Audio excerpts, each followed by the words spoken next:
Hey, salut les pomplards, j'espère que vous allez bien. Aujourd'hui, nouvelle vidéo, on va parler des gestes de premier secours, à savoir vraiment la base, que ce soit pour la PLS, l'arrêt cardiaque ou l'obstruction totale des voies aériennes, que ce soit chez l'adulte, l'enfant, le nourrisson. On va voir tout ça. Allez, c'est parti.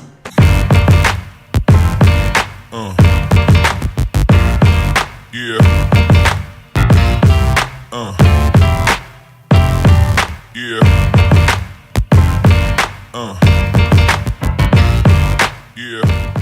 Comme tu l'as vu en introduction, on va parler des gestes de premier secours. Vraiment, ça c'est la base à savoir. Pourquoi? Parce que si tu tombes sur un accident, si quelqu'un de ta famille s'étouffe, je sais pas, il est inconscient, c'est important de savoir les gestes à effectuer. Ce sont des gestes simples, mais ça peut sauver la vie. On va voir plusieurs situations que tu peux retrouver dans la vie de tous les jours. Donc par exemple, on va voir en premier quelqu'un qui va s'étouffer. On va voir les choses à faire. La deuxième chose, ça va être la PLS, position latérale de sécurité. Et ensuite, la troisième chose, ça va être le massage cardiaque pour un adulte ou un bébé. Donc voilà, si tu tombes sur ces situations, tu regardes cette vidéo qui va durer 10 minutes et normalement, tu vas pouvoir faire face à toutes ces situations. Et comme je t'ai dit, c'est important parce que tu vas pouvoir sauver des vies. C'est des gestes, je vous ai dit, simples, mais qui sont efficaces. Avant, bien sûr, l'arrivée des sapeurs-pompiers qui, eux, après, prendront le relais. Déjà, je t'invite tout de suite à mettre un gros pouce bleu en bas de la vidéo si tu veux une partie 2. Allez, on va attaquer pour obstruction totale des voies aériennes. On appelle ça maintenant obstruction aiguë des voies aériennes. C'est quelqu'un qui va plus respirer. Ça peut arriver chez un adulte, il va manger et il va s'étouffer. Moi, j'ai déjà vu sur intervention avec un gros bout de viande. La personne avait pas bien coupé ses aliments, pas bien coupé son bout de viande.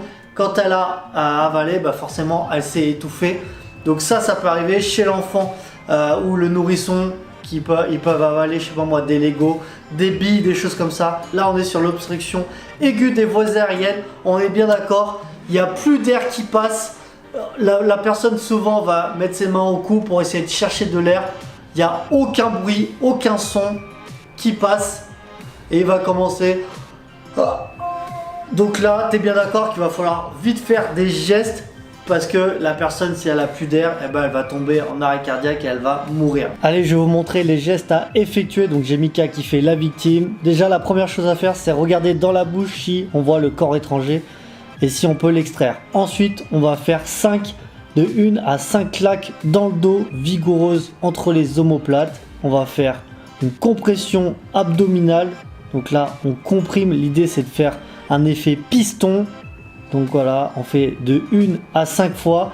Ensuite, je regarde dans la bouche si j'ai le corps étranger, si je peux l'extraire. Et on enchaîne ça. Voilà, donc 5 claques dans le dos. On regarde dans la bouche. Et on fait ça jusqu'à ce que la victime recrache le corps étranger. Ou si la victime tombe en arrêt cardio-respiratoire. Maintenant, on va faire la même chose avec un bébé. Je regarde si je peux sortir le corps étranger et ensuite je vais faire 5 claques dans le dos. Donc je mets mes doigts à la commissure des lèvres, hop, je le mets sur mon avant-bras, position vraiment en bas. Je fais de 1 à 5 claques vigoureuses entre les omoplates. Je mets ma main sur le côté pour pas taper sa tête. Ensuite, on retourne toujours sur notre genou. On se met en appui sur mon avant-bras, mais l'avant-bras est sur le genou. Et là, on fait 5 compressions thoraciques. L'idée, c'est de faire un effet piston pour qu'il recrache le corps étranger. On fait ça jusqu'à ce qu'il recrache le corps étranger ou ici, il tombe en arrêt cardio-respiratoire. Maintenant, on va voir l'obstruction partielle des voies aériennes. C'est-à-dire que la personne va manger quelque chose, mais elle peut quand même respirer. Donc là, la procédure, c'est toujours bien sûr appeler les secours, mais voilà, mettre la position où elle se sent le mieux. Là, l'encourager à tousser. Pourquoi? Parce qu'en toussant, elle va pouvoir faire remonter le corps étranger et peut-être voilà, le sortir. Mais voilà, c'est important bien sûr d'appeler les secours parce que si jamais elle obstrue totalement la trachée, là, tu comprends bien que ça peut être grave. Deuxième geste à savoir, on va parler de la PLS, position latérale de sécurité. En fait, il y a beaucoup de moi sur l'intervention. Chaque fois que j'arrive sur l'intervention, je vois toujours les personnes les mettent toujours en PLS. Mais même si elles sont conscientes tout le temps, j'ai l'impression c'est ouais, t'as un malaise, PLS. Non, je vais vous expliquer pourquoi faire une PLS. Déjà, la PLS, ça va être pour une personne qui est inconsciente, mais qui respire. C'est-à-dire qu'on a beau la stimuler. Par exemple, je lui dis serrez-moi la main, ouvrez les yeux. Je lui mets des petites claques, je sais pas, je la stimule. Elle réagit pas. Donc là, ok.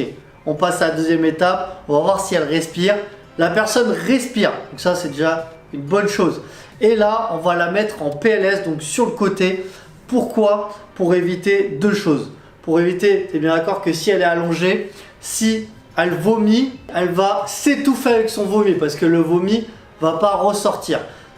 Et la deuxième chose, c'est pareil, elle est inconsciente. Donc là, il n'y a plus de réflexe. La langue peut tomber et obstruer les voies aériennes, donc on peut s'étouffer. Donc pourquoi on va la mettre sur le côté? Justement pour éviter ces deux choses. Elle est sur le côté, si elle vomit, ça va directement évacuer et la langue ne va pas pouvoir tomber. Donc voilà à quoi sert la PLS. Maintenant je vous montre les gestes à effectuer pour faire une bonne PLS. Monsieur, serrez-moi les mains, ouvrez les yeux. Ok, personne inconsciente. Col, cravate, ceinture. Donc là, hop, je défais le petit bouton. Tac, le col. Donc là, libération des voies aériennes. Hop.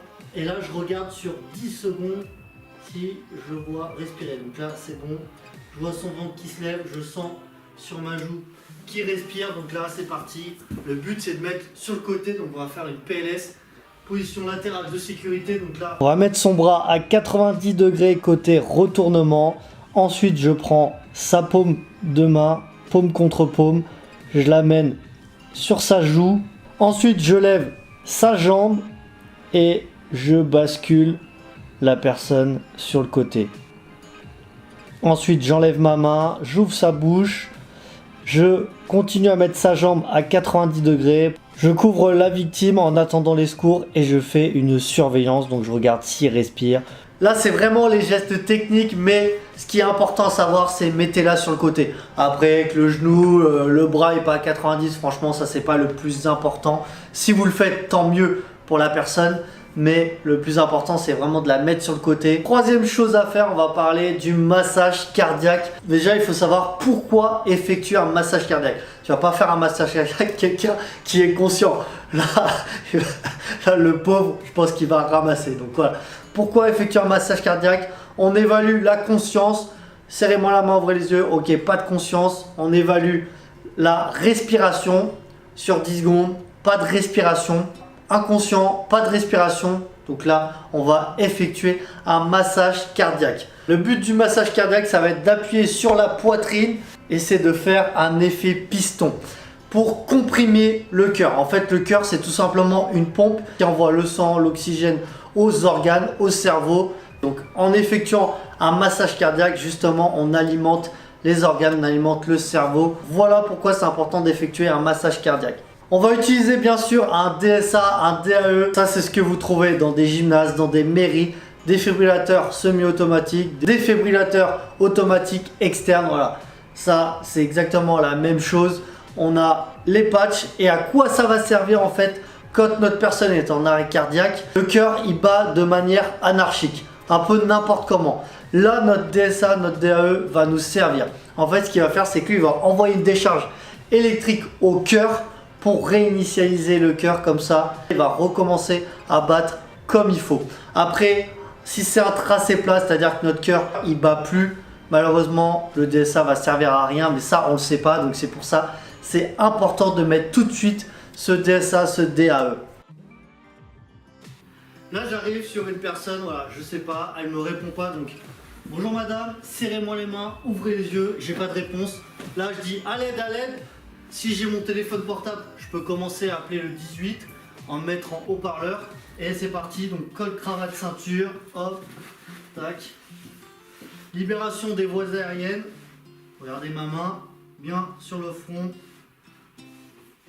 Là, je regarde toujours sur 10 secondes si je vois le ventre qui se lève ou si je sens une respiration sur ma joue. Donc là, j'ai rien.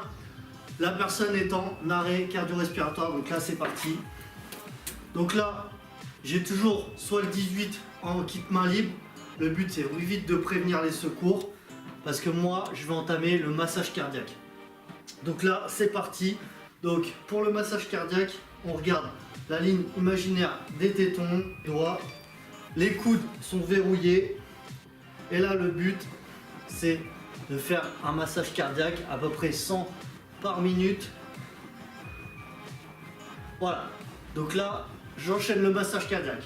J'en fais 30 compressions. Si c'est quelqu'un que je connais, si c'est quelqu'un de ma famille, je peux faire du bouche à bouche. Donc là, je bouche le nez et je souffle 2 fois. Le but, c'est que la cage thoracique se lève. Voilà, donc ça, on n'est pas obligatoire. Si c'est quelqu'un que vous trouvez dans la rue, vous n'êtes pas obligé de faire le bouche à bouche. Vous faites du massage cardiaque non-stop.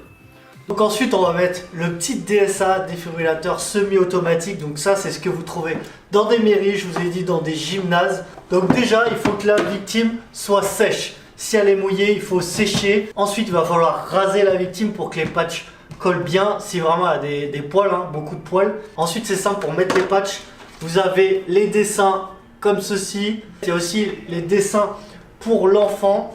Je mets en place comme sur le dessin. Franchement, il n'y a rien de compliqué. Tac, tac. L'idée, c'est en fait de faire une diagonale en passant par le cœur. Parce que le courant électrique va chercher le chemin le plus facile, le plus direct. Donc là, on voit que je suis pas mal. Là, notre courant électrique va passer au niveau du cœur. Puis ensuite, c'est simple, on allume et on écoute ce qu'il nous dit. Donc bien sûr, hein, on lâche jamais le massage cardiaque. Même si vous mettez les électrodes, il y en a un qui met les électrodes, l'autre il continue le massage cardiaque. Si c'est un enfant, je vous l'ai dit, il peut y avoir une petite clé pédiatrique qu'il y a sur le DSA à mettre. Comme ça, le choc électrique sera un peu plus faible. Et s'il y a un choc à délivrer, ça va vous l'annoncer, on s'écarte. Le but, c'est que personne touche la victime. Et on délivre le choc. Bien sûr, quand on fait ça, on regarde qu'il n'y ait pas de bouche d'égout en ferraille parce qu'on sait que c'est conducteur. Que ça soit pour l'enfant ou le nourrisson, c'est exactement la même chose. Par contre, la seule particularité, c'est si l'enfant est petit, si on place les électrodes et que les électrodes se touchent, ça c'est pas bon. Donc ce qu'on va faire, c'est qu'on va mettre un patch devant, un patch derrière. Voilà, l'idée, c'est pareil, c'est que le courant électrique traverse le cœur. Mon enfant il respire plus, mais vraiment rien. Ah, comment il s'appelle? Diego, serre-moi la main, ouvre les yeux. Ouais, il bien. Ok, il réagit pas. Je vais regarder s'il respire. Donc là, le but c'est de mettre la tête neutre, pas l'incliner, parce que c'est un bébé, c'est un nourrisson. Donc là, je regarde, toujours si je vois son ventre qui se lève ou si je sens sur ma joue. Donc là, sur 10 secondes, ok, là je sens rien, l'enfant est en arrêt. Donc là, c'est parti, j'entame par 5 insufflations. Donc là,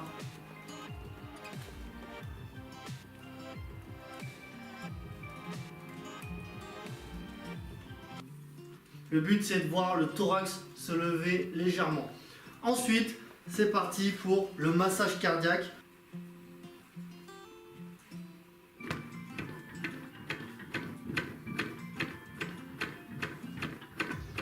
Au rythme de 120 par minute.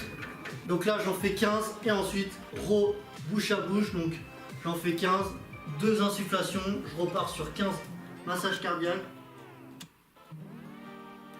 Donc là, c'est parti. 15-2, donc 15 massages. Ça va quand même vite. 2 insufflations. Et ensuite, si j'ai un DSA, je le pose. Donc on a vu électrode au-dessus et en dessous. Pareil, je branche. J'oublie pas de mettre la clé pédiatrique s'il y en a une. Et on continue ça jusqu'à l'arrivée des secours.